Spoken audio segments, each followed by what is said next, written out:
Bonjour et bienvenue dans les Nouvelles Légendaires, le podcast de Radio Alpa qui revisite un fait d'actualité via le prisme de la légende et du folklore. Quand je surfe sur les réseaux sociaux, je lis beaucoup d'appels à la pendaison. Et oui, les politiques, les démocrates américains, les médecins, Big Pharma, les joueurs de l'Olympique de Marseille, bref, beaucoup de monde appelait à se balancer au bout d'une corde, comme à l'époque du gibet de Montfaucon. Bon, la pendaison fut abolie en France le 6 octobre 1791, remplacée par la guillotine ou le peloton d'exécution. Et c'est bien dommage, car la pendaison avait un avantage, la corde. Il existe une tradition, un folklore, celui de récupérer la corde du pendu, un vrai porte-bonheur. Avoir un morceau de corde de pendu dans la poche faisait gagner à tous les jeux auxquels on participait. D'ailleurs, ne dit-on pas avoir une chance de pendu?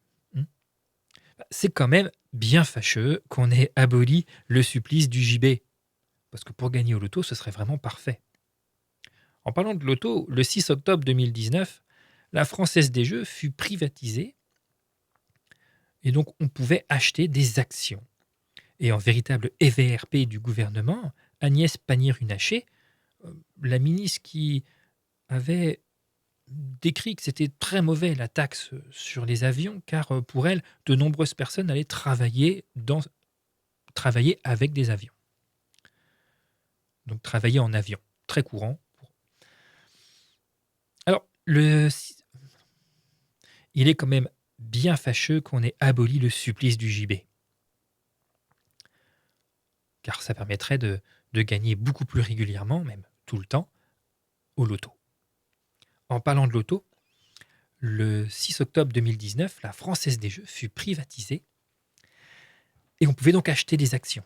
Et en véritable VRP du gouvernement, Agnès Pannier-Runacher, vous savez, la ministre qui avait expliqué que la taxe sur les avions, c'était pas bien car de nombreuses personnes allaient travailler en avion. Bref, cette dame a conseillé d'acheter des actions FDJ.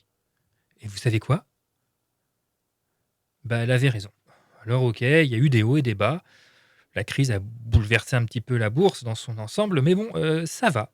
Ça va. Acheter des actions FDJ était en définitive une bonne affaire. Bon, moi, j'y croyais pas. J'ai été médisant. Ils ont eu une vraie chance de pendu. Par contre, les actions Eurotunnel, aux dernières nouvelles, catastrophe.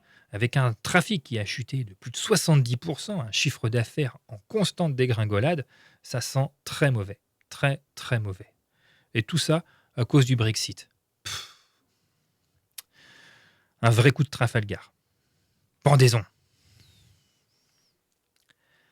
C'était Les Nouvelles Légendaires, le podcast de Radio Alpa. À très bientôt pour une nouvelle légende.